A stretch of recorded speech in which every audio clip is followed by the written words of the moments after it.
ஓம் ஸ்ரீதாரா நேயர்களுக்கு வணக்கம். இப்போ 2025 வந்தாச்சு.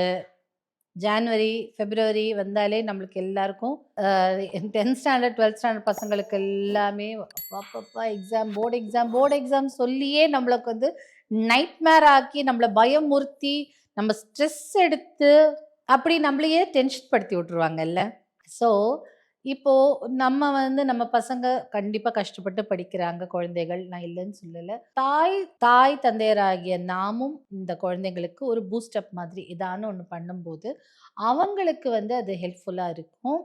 ஸோ அதற்காக தான் இந்த தாந்திரிக முறை. இந்த முறையை நீங்க என்ன பண்ணலான்னா, முதல்ல வந்து ஒரு எல்லோ கலர்ல ஒரு நூல் எடுத்துக்கோங்க. சில்க் த்ரெட்டா இருந்தாலும் சரி, இல்ல கொஞ்சம் திக்கா இருக்கிற மாதிரி அரணா கயிறு சைஸ்ல இருக்கிற மாதிரி கொஞ்சம் எல்லோ கலர் நூல் எடுத்துக்கணும். இந்த எல்லோ கலர் நூலை எடுத்துட்டு ஒரு விளக்கு, நெய், திரி இது 2யும் எடுத்துக்கிட்டு விளக்கில் நெய்யை ஊற்றி சரஸ்வதி மாதா பிக்சர் இருந்தாலும் சரி, இல்ல குரு பகவானின் பிக்சர் இருந்தாலும் சரி, இந்த 2 பேர் பிக்சரையும் வச்சுட்டு நீங்க என்ன பண்ணுங்க, இந்த விளக்கையும் ஏற்றிட்டு நெய்யை ஊற்றி விளக்கேற்றி இந்த மஞ்சள் கலர் நூல் இருக்கு இல்லையா, இதை வந்து அந்த விளக்கில் நெருப்பின் சுடரில் காட்டக்கூடாது. அதுக்கு மேலே ஒரு தகதகன்னு இருக்கும், கொஞ்சம் தணலா இருக்கும்ல, அந்த தணல்ல காட்டணும். நல்லா 7 முறை நல்லா அதை காட்டிட்டு அதுவே அது சுத்தி ஆயிடும்.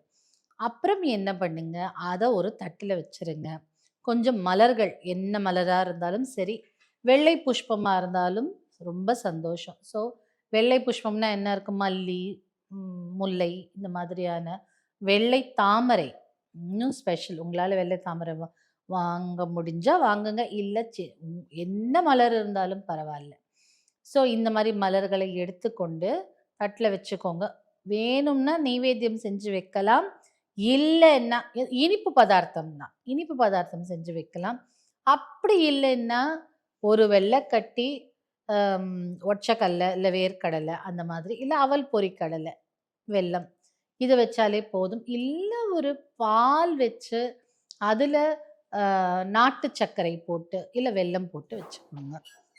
அப்படியே இல்லைனாலும் தண்ணியில் பானகம் மாதிரி வெல்லத்தை போட்டுட்டு ஒரு சிட்டிகை சுக்கு பொடி, ஒரு சிட்டிகை ஏலக்காய் பொடி போட்டுட்டு துணூண்டா ஒரு கொஞ்சமாக பச்சை கற்பூரம் போடுங்க, இல்லாட்டி பரவாயில்ல. சுக்கு ஏலக்காய் மட்டும் போட்டு வெல்லத்தை கரைத்து அதை நெய்வேத்தியமாக படைக்கலாம். ஏன்னா படைச்ச பிறகு நீங்கள் இந்த மாதிரியான இந்த விளக்கில் இந்த இந்த நூலை 7 முறை சுட்டி எடுத்து கையில் வச்சுக்கோங்க. வச்சுக்கிட்டு நீங்கள் சொல்லக்கூடிய பீஜ மந்திரம் என்னன்னு பார்த்தீங்கன்னா, ஐம். இது சரஸ்வதி தேவியின் பீஜ மந்திரம். இதை வாக் பீஜ மந்திரம்னு சொல்லுவாங்க.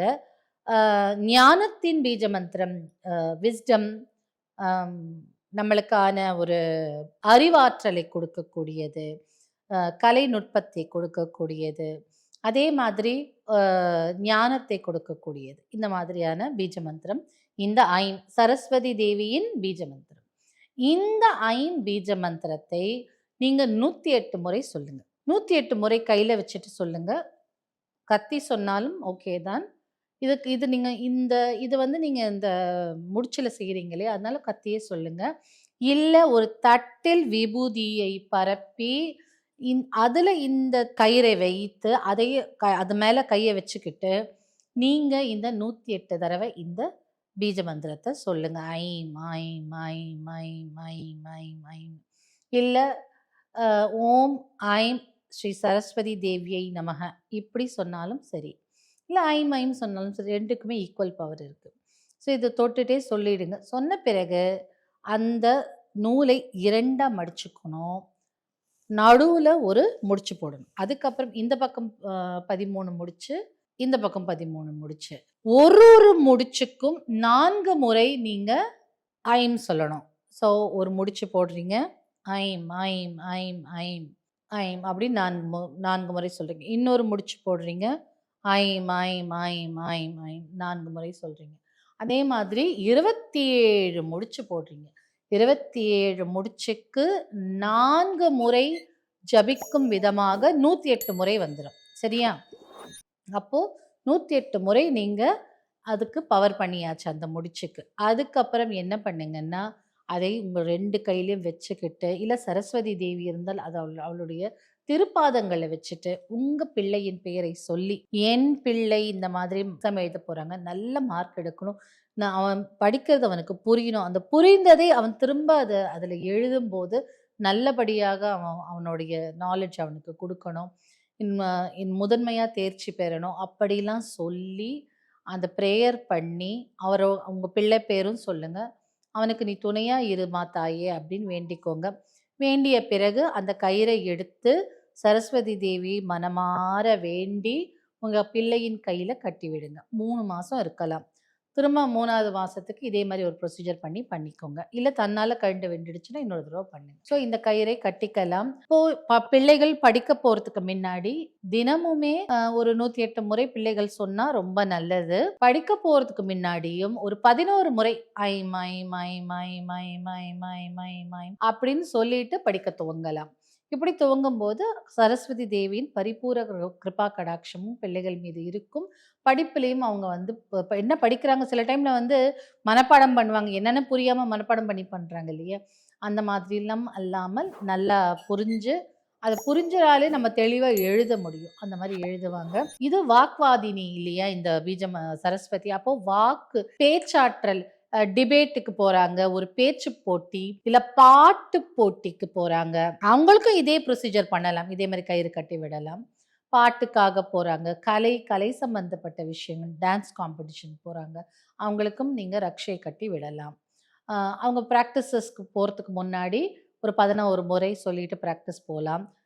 காம்படிஷனுக்கு அதாவது போட்டிக்கு போறதுக்கு முன்னாடி ஒரு 108 முறை சொல்லிட்டு போட்டிக்கு போகலாம். எழுத துவங்கும் முன்னாடியும் சொல்லலாம். அதே மாதிரி டான்ஸ் ஆடுறது, பாட்டு பாடுறது, இந்த மாதிரி இல்லை ஒரேட்ரி ஸ்கில்ஸ்ன்னு சொல்லிட்டு ஸ்பீச் கொடுக்கறது, ஒரு இடத்துல உரையாடல் பண்ணும்போது அந்த மாதிரி எல்லாமே வாக்கு நல்லா வரணும், பேச்சாற்றல் நல்லா வரணும் அப்படின்னு சொல்லும்போது இந்த ஐம்ங்கிற பீஜ மந்திரத்தை சாண்ட் பண்ணலாம்.